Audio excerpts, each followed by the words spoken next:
আমি এইটো হ'ল আপোনালোকে কওকচোন, মইতো সেই কথাটো কোৱাই নাই। নিৰ্বাচনৰ ৰাইজক প্ৰতিশ্ৰুতি দিয়াটো মই এনে নিদিয়ে। হয়, মই কৈছোঁ 3 তাৰিখ অক্টোবৰত আমাৰ কি বুলি কয় অভাৰটেকিং চেৰিমনিটো হ'ব।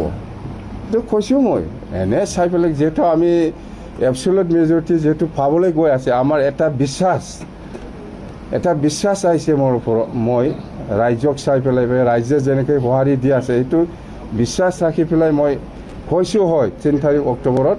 এনেকুৱা অভাৰটেকিং চেৰিমনি হ'ব। আৰু ইয়াত গেষ্ট হিচাপেতো চিফ গেষ্ট হিচাপেতো গভৰ্ণৰ ডাঙৰীয়া থাকিবই, ইয়াৰ পিছত আমাৰ চিফ মিনিষ্টাৰ ডাঙৰীয়া থাকিবই, সেইবিলাকতো আমি কৈছোঁ হয়।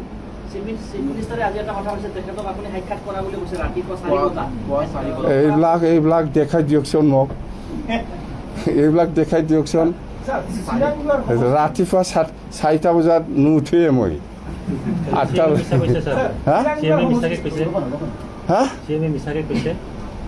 বিচাৰি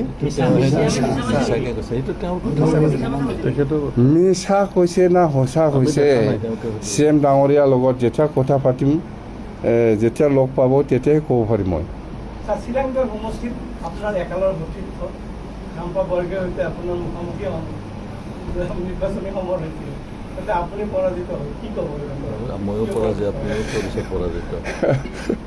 কাম্পা জিকিছে, পাব্লিক মেণ্ডেট আছে, সেইকাৰণে জিকিছে চিৰাং দুৱাৰত। এইটো পাব্লিক মেণ্ডেট, এইটো ইয়াৰ ওপৰত সমালোচনা কৰি লাভ নাই। এইটো পাব্লিক অপিনিয়ন, এইটো ৰাইজৰ অপিনিয়নৰ ওপৰত নিৰ্ভৰ কৰিব। কোন লিডাৰ, কোন সৰু, কোন ডাঙৰ, কোন সৰু, এইটো মই নিজে কৈ পেলাই বা BPF দলে নিজে ক্লেইম কৰি পেলাই একো লাভ নাই। ৰাইজৰ অপিনিয়নৰ ওপৰত নিৰ্ভৰ কৰিব।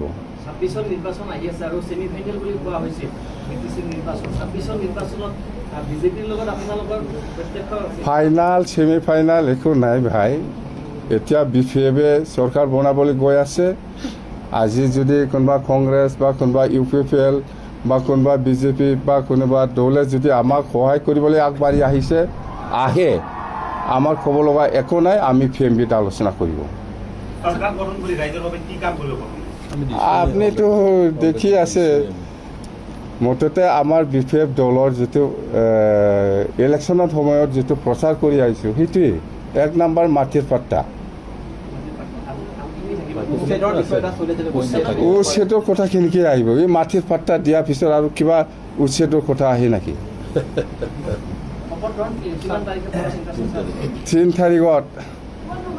3 তাৰিখ ইয়াতে ছেক্ৰেটাৰীত BTC কোকৰাঝাৰত হ'ব। জাগা সৰু হ'ব, ডাঙৰ হ'ব, মুঠতে আমি পাব্লিকে যদি বিচাৰে ডাঙৰকৈ বনাব লাগে আমি কৰিম। মুঠতে আমাৰ অভাৰটেকিং চেৰিমনিটো আমি 3 তাৰিখ ফিক্স কৰিছোঁ। অহাকালি গভৰ্ণৰৰ ওচৰত আমি যাম। যদি গভৰ্ণৰে হ'ব বুলি কয় সেইটো ফিক্স থাকিব। যদি বাই চান্স গভৰ্ণৰ ডাঙৰীয়াই নোৱাৰিব পাৰে না, নাই 3 তাৰিখত নোৱাৰে, অমুক তাৰিখত হ'ব, তেতিয়াই হ'ব। আমিতো ৰেডি। মুঠতে আমাৰ ফালৰ পৰা 3 তাৰিখটো আমি ফিক্স কৰিছোঁ। এতিয়া গভৰ্ণৰ ডাঙৰীয়া বা চিফ মিনিষ্টাৰ ডাঙৰীয়াৰ ওপৰত নিৰ্ভৰ কৰিব।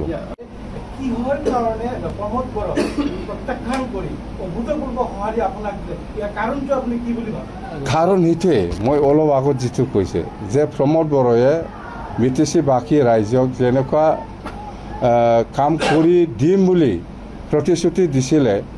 ইয়াত ভিতৰত এটাও কাম হোৱা নাই, এটাও কাম কৰিব পৰা নাই। আৰু আমি কৈছোঁ যে আমি চৰকাৰ অহাৰ পিছত BTC বাকী ৰাইজৰ কাৰণে আমি কি কাম কৰিম, সেইটো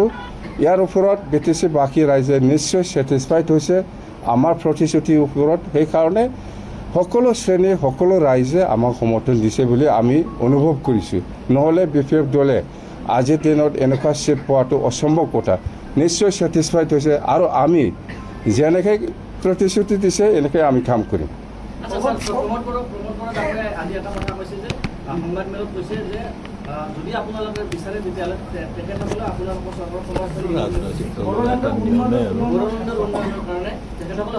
নাই, এইটো কথা আমি আলোচনা কৰিম যদি কোনোবা UPPL বা কোনোবা কংগ্ৰেছ বা কোনোবা BJP বা কোনোবা ৰাইজৰ দল বা কোনোবাই যদি আমাক চৰকাৰ চলোৱা ক্ষেত্ৰত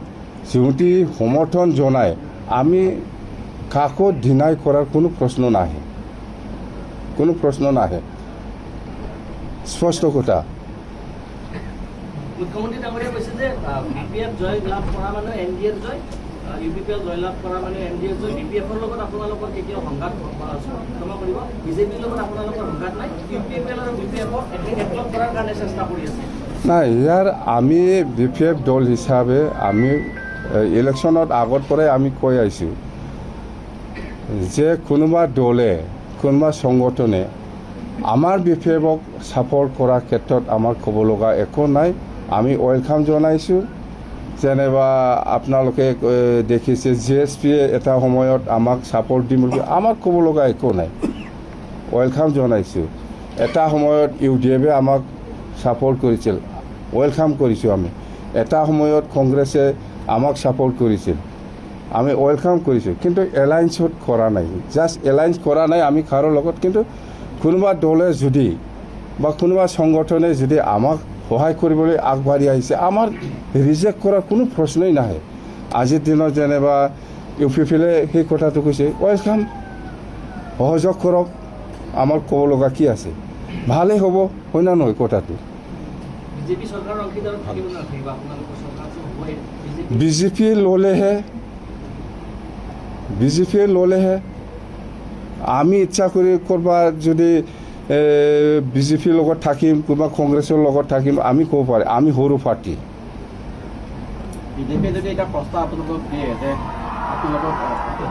না আমি আলোচনা কৰিম যদি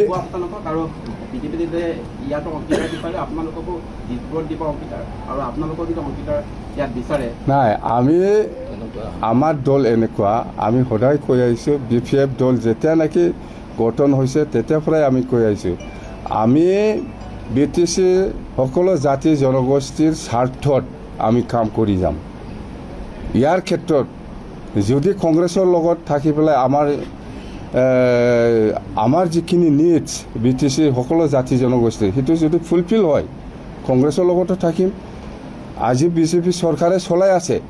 BJPয়ে যদি কয় আমাৰ BTC বাকী ৰাইজৰ সকলো জাতি জনগোষ্ঠীৰ স্বাৰ্থত আমাক যদি সহায় কৰে আমি আছোঁ ৰাষ্ট্ৰীয় দল BJPয়ে যিদৰে এবাৰ নিৰ্বাচনী প্ৰচাৰ চলাইছিল তাৰ পিছতো এটা আঞ্চলিক দল বড়ো নেতা আঞ্চলিক দলত যি ধৰণৰ মেছেজ দিলে সকলোৱে সৈতে এবাৰ নিৰ্বাচনী প্ৰেক্ষাপট সলনি হ'বলৈ গৈ আছে ভাবিত আৰু অসমত এটা চেঞ্জ আহিব পাৰে সেই বিষয়টোলৈ আপুনি কি ক'ব খুজিব যেনেকুৱা ধৰণৰ কৈছে যে হাগ্ৰামা মহিল ডাঙৰীয়াই এটা বৃহৎ শক্তিক এবাৰ BJPৰ দৰে শক্তি আছে এইটো ৰাইজে মেণ্ডেট দিছে ৰাইজে বুজি পাব আমি কি ক'ম মুঠতে আমি ৰাইজে আমাক যেনেকৈ সন্মান দি পেলাই সহায় কৰিছে আমিও ৰাইজক সন্মান দি পেলাই সহায় কৰিবৰ কাৰণে আমি ৰেডি বাছ কথা সেইটোৱে এনেকুৱা আমাৰ BJPৰ লগত পাৰ্টনাৰ হ'ব নহ'ব এনেকুৱা আমাৰ আজি আলোচনা হোৱা নাই অহাকালি আমি গভৰ্ণৰ ডাঙৰীয়াক আমি লগ কৰিম ইয়াৰ পিছত যেহেতু আমাৰ দায়িত্ব আছে চিফ মিনিষ্টাৰ ডাঙৰীয়াক লগ কৰা বা ইনভাইট কৰা সেই হিচাপে আমি চিফ মিনিষ্টাৰ ডাঙৰীয়াক আমি অহাকালি লগ কৰিম হিমন্ত বিশ্ব শৰ্মাই কৈছে যে তেওঁলোকে সমৰ্থন দিব আপোনালোকক সমৰ্থন নাই আমি চিফ মিনিষ্টাৰ ডাঙৰীয়াই যিখিনি কথা কৈছে আমি ভালেই পাইছোঁ আমাক সমৰ্থন দিয়াটো আৰু আমিও সেইটোৱে বিচাৰিছোঁ সকলো পলিটিকেল পাৰ্টীয়ে যাতে আমাক চৰকাৰ হোৱা ক্ষেত্ৰত বা চৰকাৰ চলোৱা ক্ষেত্ৰত আমাক যাতে সহায় কৰে সকলো দল সংগঠন বা সকলো পলিটিকেল পাৰ্টীৰ আমাৰ সহায় লাগে BTC চলোৱা ক্ষেত্ৰত আমি সহায় বিচাৰিম মেণ্ডেট যোনটো দিলে ৰাইজে সেই মেণ্ডেটৰ ওপৰত কি ক'ব কিয় এনেকুৱা ধৰণৰ এটা সাংঘাতিক মেণ্ডেট যিটো মেণ্ডেটটো কোনো আশা কৰা নাছিলে নাই সেইটো অলৰেডি আমাৰ PMBয়ে আলোচনা কৰিছে আমি কৈছোঁ যে BPF দল হিচাপে যিখিনি ইলেকশ্যনৰ সময়ত ইস্তাহাৰত দি পেলাই যিখিনি প্ৰচাৰ চলাইছোঁ আমি যে ৰাইজক কিছুমান নিডছ যেটো মানে আমি ভাবি আছোঁ যে BTC বাকী ৰাইজৰ কিহৰ অভাৱ হৈ আছে সেইটো আমি বুজি পাওঁ দল হিচাপে আমি সেইটো গ্যাৰান্টি হিচাপে আমি কাম কৰি আহিছোঁ আৰু প্ৰতিশ্ৰুতি দিছোঁ যে ৰাইজে আমাৰ BPF দলে যিখিনি প্ৰতিশ্ৰুতি দি পেলাই আমি প্ৰচাৰ চলাইছে ইয়াৰ ওপৰত সকলো শ্ৰেণীৰ সকলো ৰাইজে সকলো জাতি জনগোষ্ঠী ছেটিছফাইড নিশ্চয় হৈছে যাৰ কাৰণে BPFক আজি সকলো শ্ৰেণীৰ সকলো জাতি জনগোষ্ঠীৰ দল সংগঠনে হওক বা সকলো শ্ৰেণীৰ ৰাইজে হওক বা গোটেই BTC বাকী ৰাইজে আমাক সমৰ্থন দিছে যাৰ কাৰণে আমি আজি এইখিনি চিটটো পাবলৈ সক্ষম হৈছে নিশ্চয় ছেটিছফাইড হৈছে তো আজি BPF দলৰ হৈ পেলাই মই প্ৰথমতে আপোনাৰ সকলোকে মই স্বাগতম জনাইছোঁ প্ৰিণ্ট মিডিয়া হওক ইলেক্ট্ৰনিক মিডিয়া হওক আৰু আমাৰ BPF দলৰ যিমান ইলেক্টেড MCLA বা আমাৰ MLA ex-MLA বা ex-CM সকলোকে মই স্বাগতম জনাইছোঁ যেহেতু যোৱাকালি BPF দলৰ যিটো ৰিজাল্ট সকলোৱে গম পাইছে যোৱাকালি যিটো BTC নিৰ্বাচনৰ ৰিজাল্ট সেইটো চবেই গম পাইছে যে আমি BPF দল হিচাপে 28 সিটত আমি বিজয়ী হৈছে তো আমি আজি BPF দল হিচাপে ইমাৰ্জেঞ্চি আমি PMB মিটিং আমি বহিছোঁ যে আগন্তুক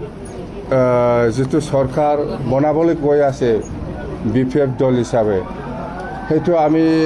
দল হিসাবে কেনেকৈ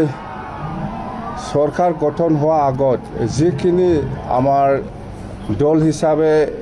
কাম কৰিব লগা আছে বা কাক মাতিব লাগে কেনেকৈ আমি লৈ যাম সোয়াৰিং সেৰিমনিলৈকে সেইখিনি এজেন্ডা লৈ পেলাই